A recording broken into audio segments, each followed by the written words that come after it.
un homme a découvert que son ex-femme avait abandonné son bébé né avec le syndrome de Down et s'est empressé de l'adopter.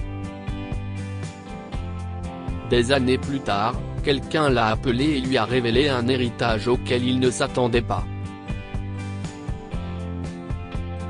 Savannah a fait quoi? Madame Brown, ce n'est pas possible. Devenir mère était son rêve. Jamie a failli hurler dans son téléphone quand son ex-belle-mère l'a appelé pour lui annoncer la nouvelle la plus choquante qu'il ait jamais entendue. Il y a des années, il a épousé l'amour de sa vie, Savannah, et ils ont longtemps essayé d'avoir un enfant. N'y parvenant pas, le couple s'est rendu dans une clinique de fertilité, où il a découvert que Jamie ne serait jamais en mesure d'engendrer un bébé. Malgré cela, il a voulu essayer d'autres options, comme le recours à un donneur ou l'adoption. Mais Savannah a refusé et, au bout de 2 mois, elle l'a quitté.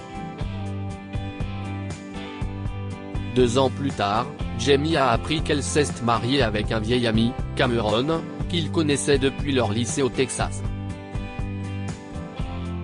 Bien que la nouvelle l'ait peiné, il était heureux pour elle.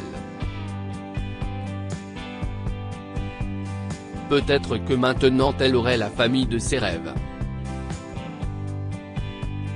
Cependant, la mère de Savannah, Madame Brown, l'a appelée à l'improviste. C'était une femme charmante qui les soutenait en toutes circonstances et qui reprochait à sa fille d'avoir abandonné son premier mari simplement parce qu'il ne pouvait pas avoir d'enfant. Ils ne s'étaient pas parlé depuis longtemps, mais elle lui a dit quelque chose à laquelle Jamie ne s'attendait pas. Si est-il vrai? Madame Brown se lamentait désespérément. Personne dans la famille n'avait la moindre idée qu'elle faisait cela. Je n'arrive pas à y croire. Ces mots étaient difficiles à entendre à cause de ses pleurs, mais ce qu'elle a révélé était encore pire. Savannah et son nouveau mari attendaient un bébé et avaient donné naissance à une jolie fille. Cependant, les examens prénataux n'ont pas permis de déceler une anomalie. Même les médecins ont été déconcertés parce que ces examens étaient si précis. Leur bébé était atteint du syndrome de Down, et Madame Brown pleurait parce qu'ils l'ont abandonné. Cela n'avait pas de sens. Savannah désirait plus que tout être mère, au point de quitter Jamie pour un autre homme. Madame Brown, vous devriez appeler quelqu'un. Je suis sûr qu'il y a des moyens légaux de récupérer le bébé. Elle est dans une famille d'accueil, n'est-ce pas? A demandé Jamie en s'asseyant sur le canapé et en s'essuyant le front. Cette situation n'aurait pas dû l'affecter, mais il ressentait quelque chose de terrible dans son âme. Oui, elle est en famille d'accueil, et je sais où, mais je ne peux rien faire, Jamie. Chérie, je vis dans une communauté de personnes âgées. Les bébés ne sont pas autorisés, et Savannah me couperait les vivres si j'essayais. Je ne peux pas perdre ma fille aussi, a expliqué Madame Brown. Je ne sais pas pourquoi j'ai appelé. Je suis désolé. Je sais que ce n'est pas ton problème et que je ne suis plus ta famille. Vous serez toujours ma famille, Madame Brown, a rassuré Jamie, et ils ont discuté encore quelques minutes. Sur un coup de tête, il lui a demandé où se trouvait le bébé et si elle avait le numéro de son assistante sociale. Madame Brown lui a répondu, confuse. Que vas-tu faire? s'est-elle demandé en reniflant. Jamie s'est arrêté une seconde et a réfléchi à sa question en regardant autour de sa garçonnière, qu'il avait obtenue après avoir vendu sa maison à Savannah. il y avait des meubles modernes et quelques plantes, mais il se sentait surtout vide maintenant qu'il le regardait. Enfin, il savait ce qu'il devait dire à Madame Brown. La bonne chose à faire, a répondu Jamie et a dit au revoir à son ex-belle-mère. L'année suivante, la vie de Jamie a été un tourbillon de paperasserie, de formation, de lecture, de couches, de visites chez le médecin, de consultations avec des spécialistes, et bien d'autres choses encore. Mais Jamie s'est concentré sur les rires du bébé, les vêtements minuscules, les jouets éparpillés dans sa maison et le sentiment d'être père. Il a accueilli Eleanor, la fille de Savannah, et a attendu l'audience pour l'adopter officiellement. Sa petite fille était le plus beau cadeau que le monde lui ait fait, et il ne pouvait pas imaginer ne pas la voir dans sa vie. Son état était difficile, mais il a étudié et travaillé avec des spécialistes pour faire ce qu'il y avait de mieux pour elle. Pour rien au monde il ne changerait les choses. Jamie était son père. Pour toujours. Madame Brown leur envoyait souvent des cadeaux et leur rendait visite quand elle le pouvait, et pour autant qu'il le sache, Savannah n'avait aucune idée qu'il s'occupait du bébé. Elle et son mari avaient renoncé à leurs droits et signé tous les papiers. Il s'agissait d'une procédure d'adoption fermée. Une fois l'adoption finalisée, l'une des voisines de Jamie a contacté sa cousine, une journaliste nommée Marie, d'une station de radio locale. Elle a entendu parler de Jamie et de sa fille adoptive et est venue plus tard l'intervieweur pour un reportage. Il n'a pas révélé qui était la mère du bébé. L'inceste avéré être bien plus que cela.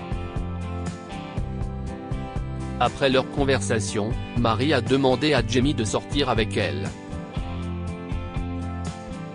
2 ans plus tard, ils se sont mariés et Marie est devenue la meilleure des mamans pour Eleanor. Jamie ne pouvait pas demander mieux. Sa vie était si belle, si exigeante, si épuisante, si joyeuse et si folle qu'il n'y changerait rien. Jusqu'au jour où Jamie a reçu un appel d'un avocat alors qu'il était au travail. Son sang s'est glacé lorsqu'il a appris qui était le client de l'avocat. Vous travaillez pour Monsieur Higgins ? Monsieur Higgins était le père de Cameron, et il savait que c'était un homme riche. Cela ne pouvait pas être une bonne nouvelle. Il a immédiatement pensé que Savannah et son mari cherchaient à récupérer la garde de Eleanor.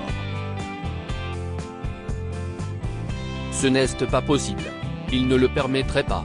Si est sa fille. Oui, confirma l'avocat. Monsieur Higgins a constitué un legs pour sa petite fille, Eleanor, et j'ai besoin de vous rencontrer pour régler tous les détails de sa gestion et de son utilisation pour votre fille, a révélé l'avocat. La rigidité de Jamie s'est atténuée, mais il est resté confus. Attendez, Monsieur Higgins sait que je suis le père de Eleanor maintenant ? A-t-il demandé en fronçant les sourcils. Oui, et entre vous et moi, il n'était pas content de ce que son fils et sa femme avaient fait. Il n'a pas eu l'occasion de rencontrer Eleanor parce qu'il était hors du pays pendant un certain temps. Mais la mère de Savannah lui a raconté ce qui s'était passé, alors il s'est mis à la recherche de sa petite fille, a expliqué l'avocat, et Jamie a enfin compris. Ils ont parlé encore quelques minutes de la réunion et de ce qui devait être signé. Et alors qu'il s'apprêtait à mettre fin à l'appel, Jamie a dû demander, « Monsieur, si je peux me permettre, combien ma fille reçoit-elle ? Ah oui. Pour l'instant, 4 millions de dollars, et je m'attends à ce que M. Higgins s'en rajoute plus tard, a révélé l'homme, et le cœur de Jamie s'est mis à battre trop vite, mais son âme s'est envolée. C'était de l'argent qui changeait la vie. Jamie et sa femme gagnaient bien leur vie, mais ils n'étaient pas riches. Eleanor avait besoin d'une thérapie unique pour laquelle il économisait, et maintenant, elle pouvait enfin l'obtenir. Son bébé n'aurait jamais à s'inquiéter. Oh mon Dieu. Écoutez, monsieur. Dites à monsieur Higgins qu'il peut venir s'il le souhaite. Madame Brown le fait parfois, et il est le bienvenu aussi. Eleanor mérite de savoir à quel point son grand-père est généreux avec elle, a proposé Jamie, et l'avocat a accepté de transmettre la nouvelle. Une fois l'appel terminé, Jamie a appelé sa femme. « Chérie, tu ne vas pas le croire. Que pouvons-nous apprendre de cette histoire ? Faire quelque chose que l'on n'attendait pas peut s'avérer être la meilleure décision de notre vie. » Jamie ne souhaitait pas adopter une fille, surtout pas le bébé abandonné de son ex-femme, mais il l'a fait, et sa vie est devenue formidable. Les bonnes actions sont toujours récompensées. L'univers récompensera les personnes qui font de bonnes choses sans rien attendre en retour. Partagez cette histoire avec vos amis. Elle pourrait égayer leur journée et les inspirer.